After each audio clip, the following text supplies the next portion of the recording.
Aksi nyata Aksi modul nyata 1.4 modul budaya 1.4 positif budaya positif disusun oleh disusun oleh Purwanto, Purwanto, CGP CGP Angkatan Angkatan 10, 10, Kota Kota Samarinda. Samarinda.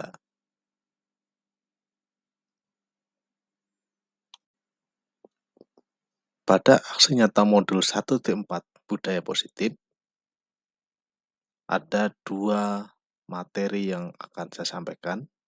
Yang pertama terkait keyakinan kelas, dan yang kedua adalah webinar budaya positif. Latar belakang tujuan pendidikan menurut Ki Hajar Dewantara adalah menuntun segala kodrat yang ada pada anak-anak agar mereka dapat mencapai kebahagiaan setinggi-tingginya, baik sebagai manusia maupun sebagai anggota masyarakat. Tujuan dari budaya positif adalah menanamkan motivasi pada murid-murid untuk menjadi orang yang mereka inginkan dan menghargai diri sendiri dengan nilai yang mereka percaya. Seiring dengan kemajuan teknologi yang pesat, tanpa disadari dalam praktek kehidupan sehari-hari, menimbulkan penurunan nilai-nilai kebajikan universal. Sebagai contoh adalah kelas 10 jurusan teknik pengelasan. Tujuan yang pertama, terwujudnya merdeka belajar pada murid dengan memberikan kebebasan untuk mengemukakan pendapat mengenai keyakinan-keyakinan kelas apa saja yang mereka inginkan dan menuangkan ide, pendapat, dan gagasan mereka secara terbuka dan demokratis. Yang kedua, terwujudnya disiplin positif murid yang kemudian menjadi budaya positif di mana murid menjalankan keyakinan kelas yang disepakati bersama dengan kesadaran diri tanpa tekanan. Yang ketiga, terwujudnya karakter murid yang selalu menerapkan budaya positif melalui kebiasaan-kebiasaan positif, perilaku positif, dan keteladanan dari semua warga sekolah. Yang keempat, tumbuhnya motivasi intrinsik murid terhadap penanaman nilai-nilai kebajikan.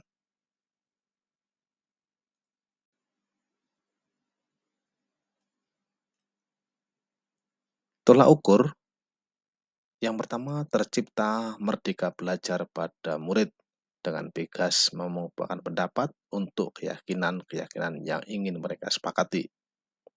Yang kedua, terbentuknya keyakinan kelas dan perubahan positif murid.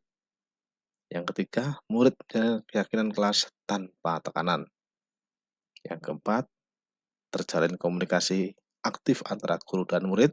Dan yang kelima, murid menjalankan keyakinan kelas secara luas, baik di sekolah maupun di rumah.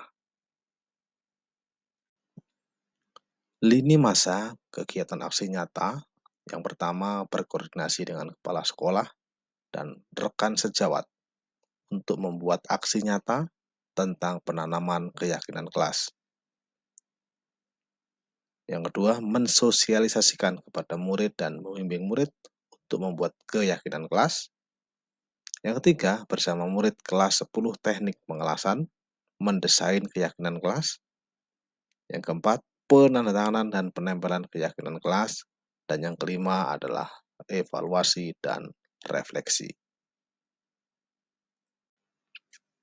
Dukungan, yang pertama adalah dukungan kepala sekolah. Saya akan berdiskusi dengan kepala sekolah untuk meminta izin melaksanakan dan mempersiapkan kegiatan aksi nyata di kelas. Yang kedua, dukungan rekan guru. Saya akan mensosialisasikan kepada rekan guru dan meminta dukungan untuk dapat melaksanakan aksi nyata ini. Yang ketiga, dukungan dari murid. Saya akan meminta izin pada murid serta mensosialisasikan kepada murid tentang aksi nyata keyakinan kelas yang akan saya lakukan. Dan yang keempat adalah dukungan dari seluruh warga sekolah, termasuk pemangku kepentingan agar dapat melaksanakan aksi nyata dengan lancar. Tantangan dalam melaksanakan aksi nyata, yang pertama, perbedaan karakteristik yang beragam. Dan yang kedua, pembiasaan budaya positif secara kontinu membutuhkan kesadaran, kedisiplinan, dan konsistensi dari seluruh warga sekolah. Hasil aksi nyata Yang pertama, dengan membuat keyakinan kelas dapat menumbuhkan motivasi intrinsik murid, dalam hal ini percaya diri. Yang kedua, rekan guru antusias untuk membuat keyakinan kelas dalam membiasakan budaya positif murid. Rencana perbaikan masa depan membuat keyakinan kelas dengan murid baru dengan lebih melibatkan murid secara aktif sebagai hasil dari program pendidikan guru penggerak. Berikut ini dokumentasi kegiatan pelaksanaan aksi nyata modul 1.4 budaya positif. Selamat pagi anak-anak. Pagi. Oke, hari ini semua sehat? Sehat. Baik, sebelum kita mulai pelajaran pada pagi hari ini, mari kita berdoa menurut agama kita masing-masing. Dipimpin oleh ketua kelas. Sebastian, silakan diambil untuk apa-apanya. Ya teman-teman, sebelum kita memulai pelajaran di hari ini, mari kita berdoa dan menurut agama dan keyakinan kita masing-masing. Berdoa, silakan.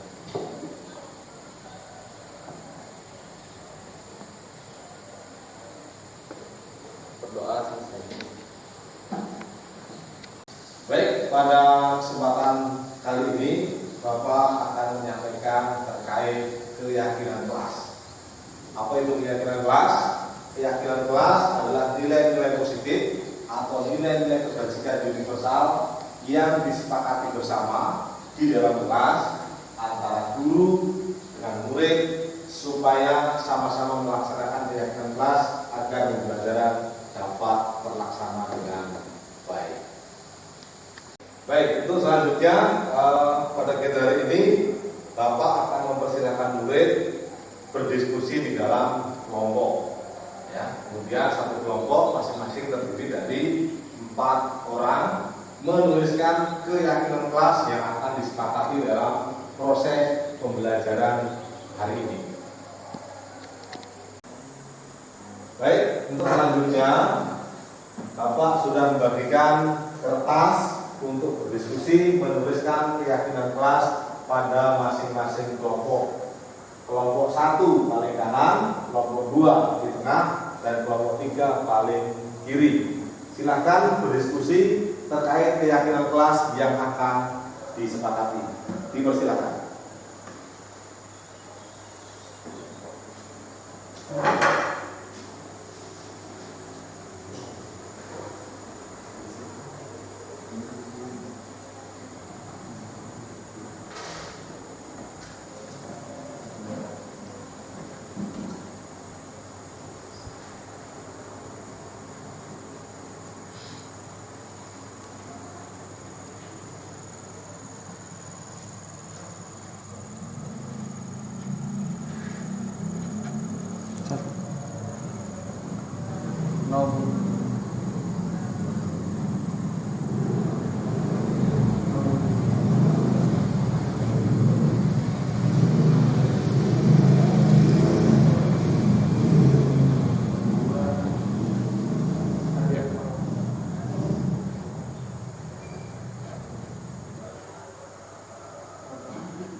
Keyakinan kelas apa nih?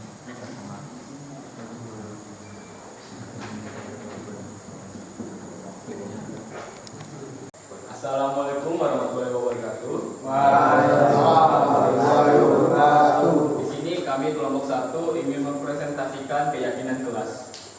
Yang pertama, datang tepat waktu. Yang kedua, no bullying. Yang ketiga, menjaga kebersihan.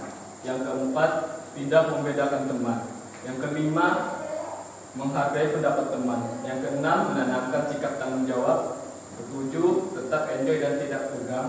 Kedelapan, aktif dalam pembelajaran di kelas. Kesembilan, menjadi siswa yang disiplin. Kesepuluh, boleh minum di dalam kelas. Sekian presentasi kami. Wassalamualaikum warahmatullahi wabarakatuh. Waalaikumsalam warahmatullahi wabarakatuh. Assalamualaikum warahmatullahi wabarakatuh. Waalaikumsalam warahmatullahi wabarakatuh. Saya dari kelompok 2 ingin menyampaikan tentang keyakinan kelas. Yang pertama, bullying atau tidak ada pemulihan. Yang kedua, hadir tepat waktu. Yang ketiga, menjaga kebersihan kelas. Yang keempat, minta izin apabila keluar kelas. Yang kelima, menghargai pendapat teman. Yang keenam, tidak ribut saat proses pembelajaran. Yang ketujuh, tetap enjoy dan tidak tegang. Dan yang terakhir atau yang kedelapan adalah mendengarkan arahan guru saat proses pembelajaran di kelas. Sekian dari kelompok saya. Ada anggota dari kelompok kami yang ingin menyampaikan respon tentang keyakinan kelas. Assalamualaikum warahmatullahi wabarakatuh. Waalaikumsalam warahmatullahi wabarakatuh. Kami ingin mempresentasikan hasil diskusi dari kami mengenai keyakinan kelas. Berikut ini keyakinan kelas yang kami buat. 1. Hadir tepat waktu. 2. Aktif pembelajaran di kelas. 3. Non-bullying di kelas. 4. Menjaga kebersihan. 5. Tetap enjoy dan tidak tegang.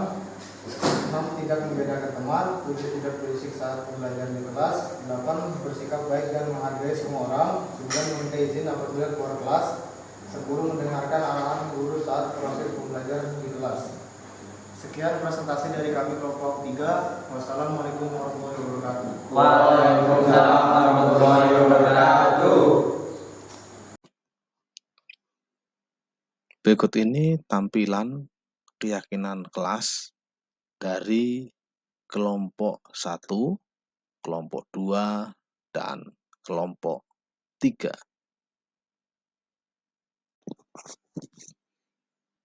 Keyakinan kelas yang disepakati bersama.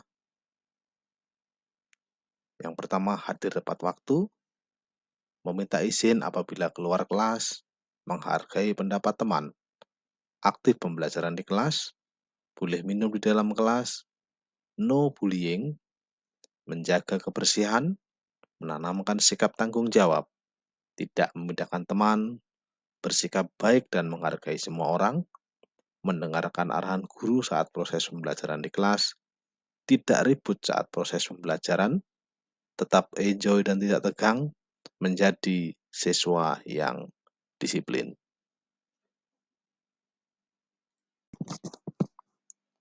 Berikut adalah respon murid terkait pelaksanaan keyakinan kelas.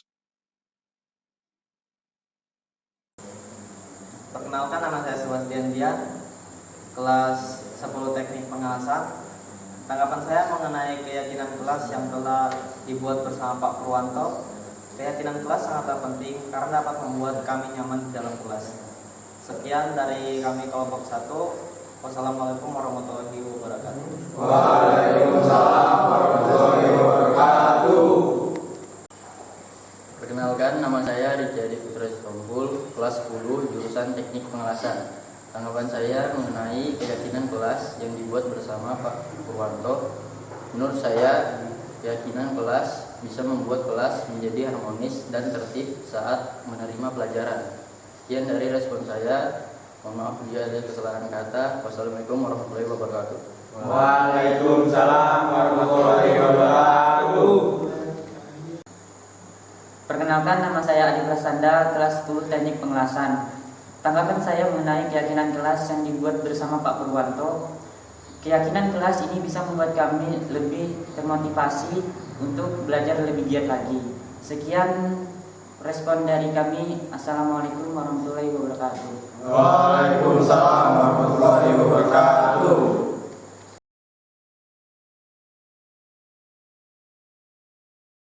Berikutnya, pada malam hari ini, perkenalkan saya akan menyampaikan terkait budaya positif.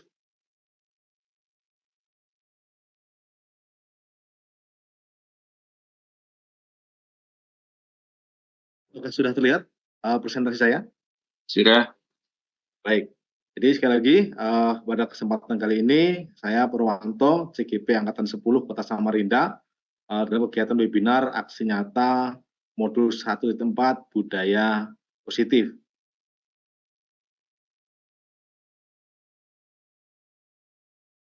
Untuk kegiatan, yang pertama adalah pendahuluan, yang kedua adalah kegiatan inti, di mana yang akan saya sampaikan adalah terkait dengan keyakinan kelas, kontrol guru, dan segitiga restitusi. Kemudian yang ketiga adalah diskusi atau sharing, yang keempat adalah penutup. Dalam kesempatan malam hari ini, kesepakatan belajar, yang pertama adalah berpartisipasi penuh, kemudian berpikiran terbuka dan saling menghormati, kemudian berpendapat setelah dipersilahkan, kemudian semua peserta memiliki kesempatan untuk berpendapat. Yang pertama terkait keyakinan kelas. Keyakinan kelas yang dibuat bersama murid akan membuat murid merasa memiliki kelas tersebut, serta dapat meningkatkan motivasi belajar murid, karena mereka merasa tanggung jawab untuk menjaga kelas mereka tetap nyaman dan kondusif untuk belajar, serta dapat menciptakan lingkungan belajar yang positif. Keyakinan kelas juga merupakan sesuatu yang diyakini bersama, yang berasal dari penyatuan pikiran untuk menjadi nilai-nilai kebaikan yang diturunkan di kelas. Kemudian ini adalah contoh keyakinan kelas di kelompok 1 kelas 10 teknik pengelasan yang saya laksanakan beberapa minggu yang lalu dalam kelas, sebagi menjadi 3 kelompok ya. Ada kelompok 1, inilah hasil daripada tulisan kelompok 1 yang saya tempel di meja papan tulis di depan. Kemudian ini adalah dari keyakinan kelas kelompok 2, 10 teknik pengelasan yang saya tempel juga di papan tulis kelas mereka. Yang berikutnya adalah kelompok 3. Ini adalah keyakinan kelas yang mereka yakini dan ditempel di papan tulis. Dari ketiga kelompok di sini, kemudian disepakati antara guru dan murid. Saya rangkum dari kelompok 1, kelompok 2, dan kelompok 3. Yang pertama adalah hadir tepat waktu. Kemudian meminta izin apabila keluar kelas, kemudian menghargai pendapat teman, aktif pembelajaran di kelas, boleh minum di dalam kelas, no bullying, kemudian menjaga kebersihan, menanamkan sikap tanggung jawab, tidak membedakan teman, bersikap baik dan menghargai semua orang, mendengarkan arahan guru saat proses pembelajaran di kelas, tidak ribut saat proses pembelajaran, tetap enjoy dan tidak tegang, menjaga siswa tetap disiplin. Ini adalah rangkuman daripada keyakinan kelas dari kelompok 1, kelompok 2, kelompok 3 yang disepakati, dan kemudian bersama-sama kita tempelkan di dinding kelas untuk dilaksanakan secara bersama-sama antara guru dengan murid. Ini adalah sharing atau diskusi pertama. Yang pertama, apakah Bapak atau Ibu sudah pernah menyusun keyakinan kelas? Yang berikutnya, bagaimana perasaan Bapak dan Ibu saat menyusun keyakinan kelas? Dan yang ketiga adalah bagaimana respon murid. Ini bisa disimpan untuk nanti kita diskusikan saat selesai pemaparan.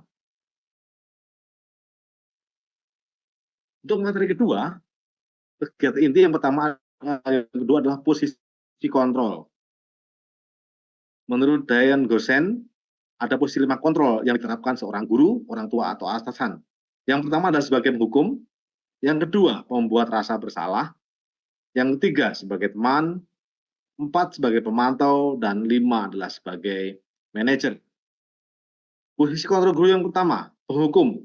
Guru memberikan hukuman fisik maupun verbal, ya bisa hukuman fisik, bisa hukuman verbal. Kemudian sering mengancam dan menekan murid. Sikap ini dapat membuat murid merasa marah dan mungkin bersikap agresif. Contoh kalimat guru sebagai penghukum, patuhi aturan saya atau awas. Kamu selalu saja salah. Dan yang terakhir, selalu kamu yang terakhir selesai. Ini adalah beberapa contoh kalimat guru sebagai penghukum. Yang berikutnya adalah posisi kontrol guru sebagai pembuat merasa bersalah. Guru berbicara dengan lembut, tetapi mencoba membuat murid merasa bersalah. Murid yang berada di bawah kendali pembuat merasa bersalah akan merasa rendah diri dan tidak berharga. Nah, contoh kalimat, guru sebagai pembuat merasa bersalah, ibu sangat kecewa sekali dengan kamu. Berapa kali Bapak harus memberitahu kamu ya? Dan yang ketiga, gimana coba kalau orang tua kamu tahu kamu berbuat gini? Yang berikutnya adalah posisi kontrol guru sebagai teman. Guru berupaya mengontrol murid melalui persuasi. Guru mencoba untuk menjadi teman baik. Hal ini dapat membuat murid bergantung pada guru tertentu dan tidak mandiri. Sebagai contoh kalimat, guru sebagai teman, ayo, ayo bantulah demi Bapak ya. Ayo ingat tidak bantuan Bapak selama ini? Ya sudah, kali ini tidak apa-apa. Nanti Bapak bantu bereskan. Ini adalah beberapa contoh kalimat posisi kontrol guru sebagai teman. Yang keempat, posisi kontrol guru sebagai pemantau. Guru senantiasa mengawasi. Posisi ini melibatkan pengawasan dan penerapan aturan. Guru menggunakan konsekuensi atau catatan untuk mengendalikan perilaku murid.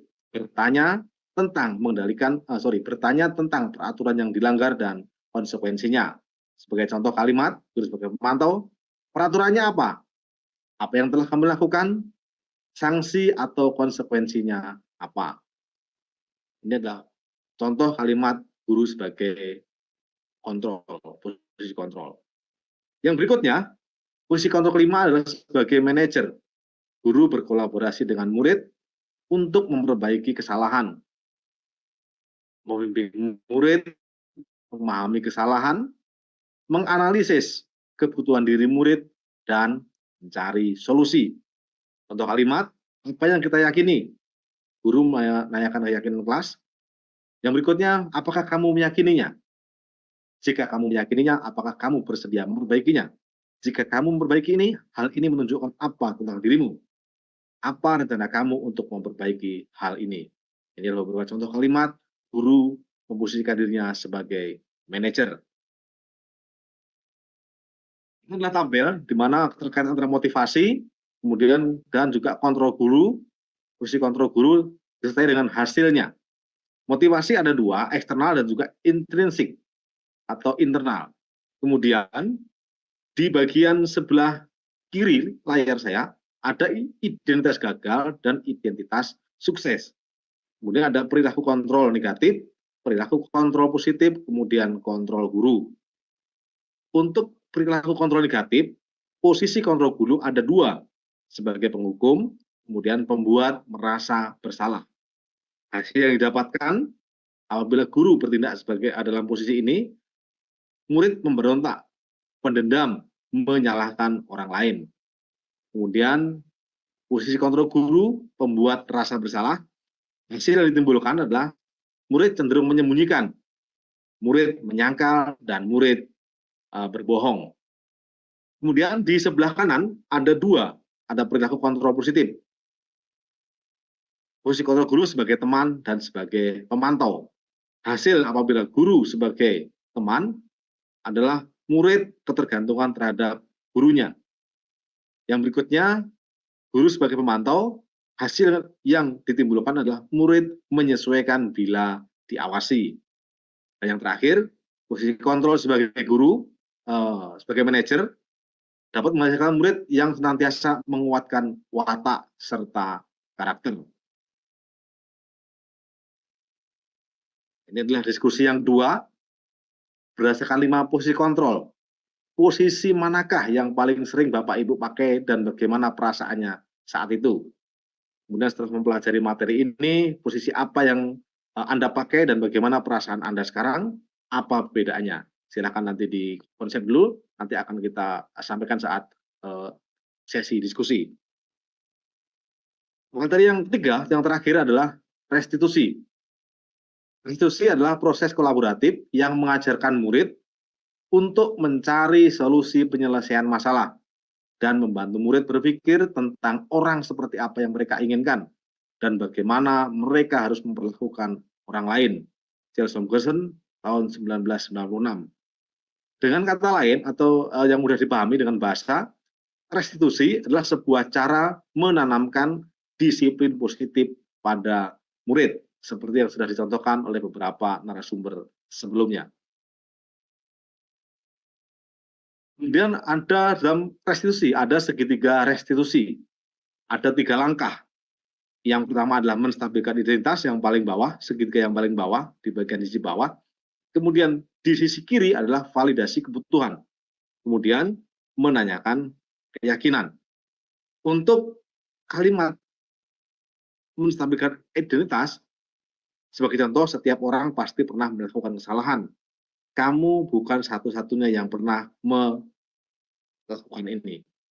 Yang berikutnya, dalam validasi kebutuhan, ada beberapa kalimat yang bisa mencirikan. Yang pertama adalah kamu tentu punya alasan mengapa melakukan itu. Adakah cara yang lebih efektif untuk mendapatkan apa yang kamu butuhkan? Dan yang terakhir, untuk menyatakan keyakinan, ada beberapa contoh kalimat. Nilai-nilai apakah yang telah kita sepakati? Kamu ingin menjadi orang seperti apa?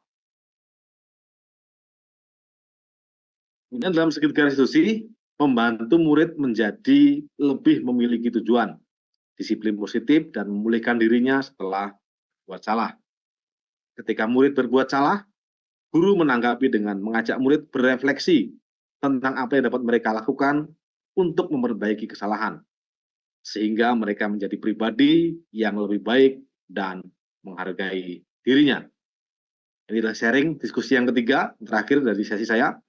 Sebelum mempelajari materi ini, pernahkah Bapak Ibu menerapkan segitiga restitusi ketika menghadapi permasalahan murid Anda?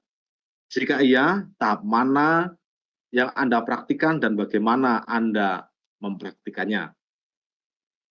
Baik, penutup, bagaimana perasaan Bapak Ibu setelah mempelajari materi penerapan budaya positif di sekolah? Kemudian Bapak Ibu bisa menuliskan di kolom chat. Demikian, terima kasih paparan materi dari saya. Saya kembalikan kepada moderator. Assalamualaikum warahmatullahi wabarakatuh.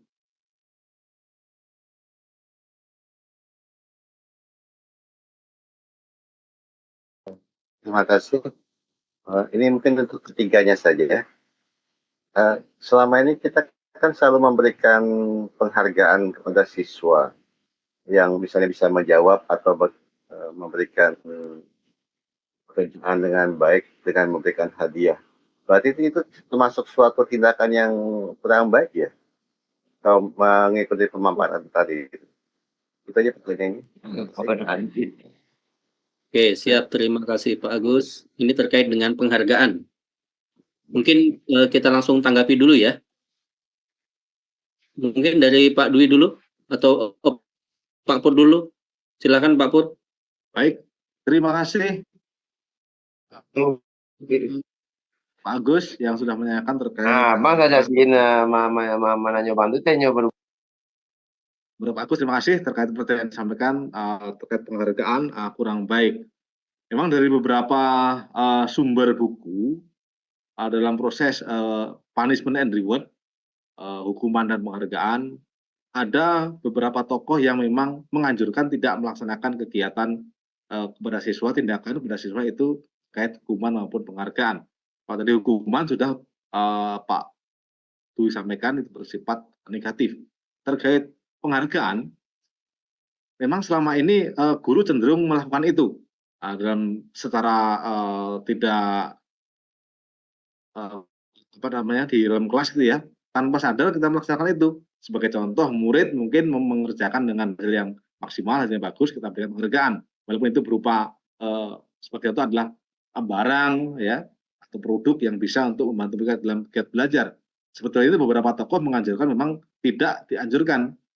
Mengajarkan apa? Supaya siswa juga lebih percaya diri, kemudian dapat memahami karakter dirinya masing-masing untuk lebih terus mengembangkan dan tidak serta-merta mengharapkan penghargaan dari guru yang menyampaikan pembelajaran di kelas. Mungkin demikian tanggapan dari saya. Terima kasih Pak Agus, mungkin bisa ke. Terima kasih Pak Heri, Dwi dan Pak Pur. Sama dengan Pak Agus, pertanyaannya untuk semua mungkin bisa ada beberapa pendapat. Tadi segitiga restitusi itu mencoba untuk bagaimana siswa menyadari mungkin dia berbuat salah dan sebagainya. Apakah kegiatan ini boleh melibatkan orang tua atau wali murid gitu ya untuk sebagai mungkin pemberitahuan ataupun bahkan sama-sama untuk menjaga supaya si siswa ini tidak mengulangi kesalahan itu, Mas.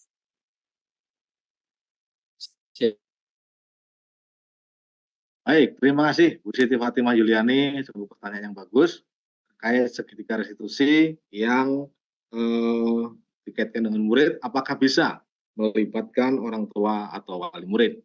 Memang pada dasarnya segitiga restitusi itu adalah kita atau murid memahami kesalahannya yang pertama, kedua mereka adalah yakin akan kesalahan yang mereka perbuat serta tahu cara memperbaikinya dan kedepannya mereka tidak akan berbuat salah kembali sesuai yang sudah dilakukannya. Jadi apabila kita melibatkan orang tua atau murid itu menurut saya pribadi itu apabila mereka sudah melakukan hal-hal atau tindakan yang di luar batas kendali guru. Sebagai contoh mungkin sudah melakukan hal-hal bullying. Nah itu sudah melibatkan harus ada orang tua, ada wali kelas. Kemudian dalam waktu jangka yang panjang setelah direstitusi oleh gurunya, dibimbing oleh guru yang bersangkutan, ada beberapa siswa tidak masuk melewati batas, itu boleh melibatkan wali murid serta orang tua. Jadi menurut saya pribadi, segitiga restitusi pada intinya kita terhadap kepada murid, di mana murid ya mereka berbuat salah, tahu memperbaiki kesalahan dan kedepannya mereka tidak akan berbuat salah kembali. Demikian, terima kasih. Ya, Terima kasih Bapak-Bapak atas penjelasannya. Mungkin nanti kita akan mencoba untuk lebih menggunakan metode ini dalam menangani kasus-kasus di sekolah. Cukup, ya, terima kasih Bapak-Bapak. ya. Jika ada yang ingin mau disampaikan. Terima kasih. Assalamualaikum warahmatullahi wabarakatuh.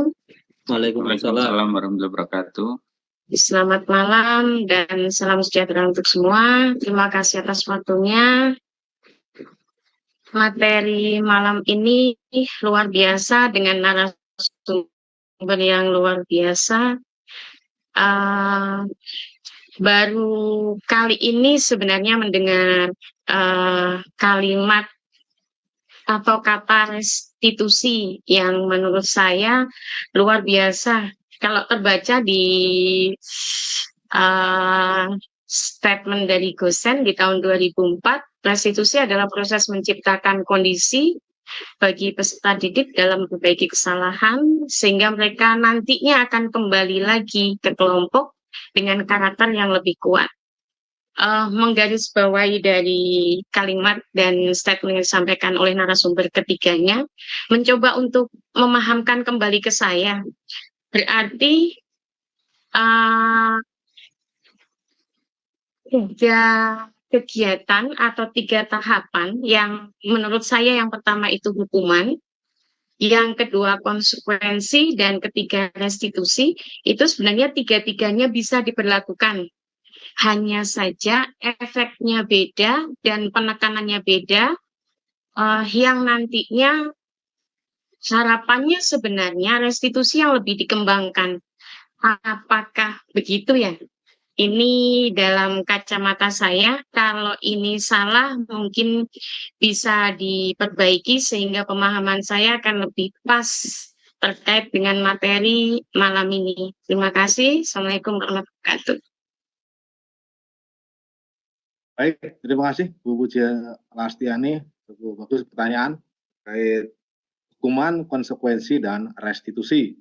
Memang semenjak kita sudah belajar terkait dengan pemikiran filosofi pendidikan Ki Hajar Dewantara adalah pembelajaran yang berpihak pada murid. Keterkaitan dengan proses pembelajaran pasti ada hal-hal teknis di dalamnya. Seperti di dalam proses pembelajaran, guru terkadang memberikan hukuman, kemudian ada konsekuensi dan juga hal-hal yang lain seperti penghargaan tadi. Memang setelah kami mengikuti kegiatan dalam grup penggerak ini, memang diharapkan untuk kedepannya guru-guru baik di tingkat SD, SMP dan sampai ke tingkat menengah itu menerapkan tahap restitusi, di mana tahap restitusi ini siswa yang berbuat salah menyadari kesalahannya, kemudian mereka tahu cara memperbaikinya, kemudian harapan ke depan mereka dapat kembali ke kelompoknya dan memiliki budaya positif. Nah, guru hanya sebagai fasilitator, bertindak sebagai manajer, tidak sebagai penghukum, tidak sebagai pembuat rasa bersalah teman ataupun sebagai pengawas tadi, mengawasi. Nah, dari situ kemudian harapan ke depan tentunya di setiap jenjang pendidikan kita senantiasa terus mengedepankan restitusi sebagai tindakan yang lebih humanis, misalnya Pak Dwi tadi kepada siswa, dan itu harapannya membuat dampak positif bagi depan siswa-siswa yang belajar. Demikian, terima kasih.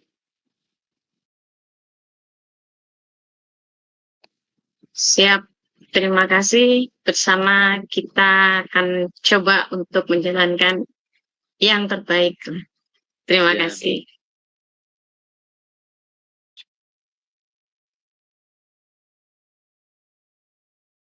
Mohon izin Mas Heri. Siap Pak, silakan. Baik, tadi di presentasi saya ada menampilkan terkait keyakinan kelas. Kemudian ada di sana apakah ada pertanyaan, apakah Bapak Ibu sudah pernah menyusun keyakinan kelas. Nah, mungkin dari sini di antara peserta yang hadir pada malam hari ini mungkin bisa berbagi atau sharing terkait keyakinan kelas. Dipersilakan Bapak dan Ibu.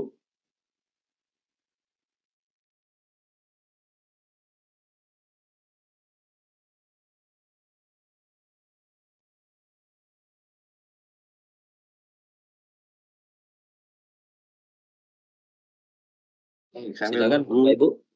Sambil menunggu Bapak dan Ibu yang lain, mungkin saya menanyakan kepada Pak Dwi ya, tadi cukup banyak keyakinan kelas dan kesepakatan kelas yang dimana mungkin Pak Dwi mengajar lebih dari satu kelas begitu. Nah, yang mungkin saya tanyakan, apakah dalam melaksanakan keyakinan kelas itu, terutama Pak Dwi ya, apakah tidak merasa kebingungan antara kelas 1 dan kelas yang lainnya? Kira-kira manajemennya seperti apa Pak Dwi? Terima kasih. Selamat malam dan Assalamualaikum warahmatullahi wabarakatuh.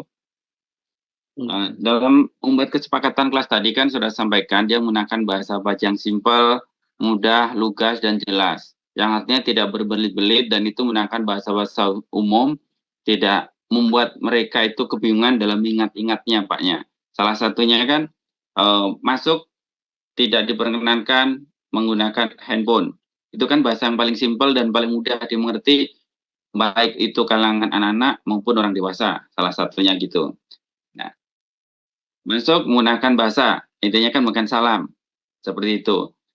Kan itu simpel semua dan paling mudah untuk dilakuin. Dan biasanya pada saat masuk kelas itu berdoa sebelum dan sesudah, bertegur sapa dan bersalam. Itu kan hal yang paling mudah dan paling simpel Paknya. Jadi dalam manajemen kita, biar tidak mudah lupa, maka kita menggunakan bahasa-bahasa yang paling umum, yang paling mudah, yang tidak berbelit-belit, sehingga kita lebih mudah mengingat dalam proses kesempatan kelas yang ada. Kurang lebihnya seperti itu, Bapak. Terima kasih. Assalamualaikum warahmatullahi wabarakatuh. Baik, terima kasih Pak Dwi. Jadi dapat saya tekankan tadi menggunakan bahasa-bahasa yang mudah yang dipahami oleh siswa sesuai dengan tingkat perkembangannya. Mungkin dari tingkat SD, SMP, maupun tingkat pendidikan menengah. Terima kasih Pak Dwi atas pencerahannya. Kalau dibaca chat, maaf ini kalau saya salah, sepertinya ada yang bertanya jika itu diberlakukan di tingkat TK atau anggaplah setara yang paling bawah terkait dengan restitusi mungkin ya. Ada 2 kali bertanya itu. Terima kasih. Oh iya, dari Bu Hairani SPD ya. Oke, nah mungkin saya coba Mungkin saya bisa tambahkan Pak Heri. Boleh, silakan Pak Bul. Baik, terima kasih. Terkait dengan tingkat pendidikan yang di bawah untuk taman kanak-kanak, memang penerapan restitusi itu bisa sambil bermain nih Bu. Artinya kan anak-anak TK itu kan senang bermain ya. Nah, jadi sambil bermain, sambil bernyanyi, kita mungkin simulasi. Nah, itu mungkin lebih membekas di ingatan mereka. Jadi kalau di tingkat mungkin yang lebih tinggi atau SMK atau SMP, mereka sudah bisa berpikir gitu ya. Bukan di tempat anak-anak, alangkah bagusnya kita bisa membawa atau melakukan segala sesuatu itu dengan menggunakan simulasi permainan, dan itu mungkin lebih membekas dan ingat di nah itu. Demikian, terima kasih. Ini selamat malam.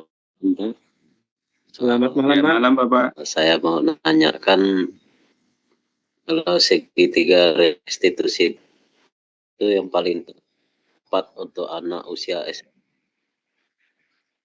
Restitusi itu yang paling tepat untuk anak SMP itu bagaimana, Pak? Diharapkan untuk anak SMP. Nah, terima kasih, Pak. Itu saja. Baik, terima kasih Mas Heri. Terima kasih pertanyaan Pak Firmus Iwan terkait restitusi di siswa sekolah menengah tamat SMP ya. Memang pada dasarnya sekali lagi segitiga restitusi itu bisa diterapkan pada semua jenjang, di mana tadi Pak Heri mencontohkan terkait siswa terlambat. Itu yang hal biasa di tingkat pendidikan. Kemudian ada juga dan contoh lain seperti tidak menggunakan seragam pada harinya. Nah, itu juga bisa. Jadi menanyakan, kemudian memvalidasi tindakan itu salah, kemudian apa penyebabnya, bagaimana tindakan siswa selanjutnya. Jadi kita mendampingi siswa menemukan solusi untuk permasalahan siswa tersebut. Seperti yang disampaikan Pak Heri, ada juga siswa yang semakin dilembutin, ada semakin baik, tapi ada juga yang semakin dilembutin semakin tidak menjadi baik. Jadi hal seperti itu kita sebagai guru fasilitator juga memiliki cara-cara solusi yang lain, bisa melibatkan orang tua, wali murid atau wali kelas, dan juga melibatkan BP dan BK, Bapak. Jadi demikian mungkin dapat saya sampaikan terkait segitiga restitusi di tingkat SMP cukup bisa dilaksanakan dan guru bertindak sebagai fasilitator mendampingi muridnya. Demikian, Bapak.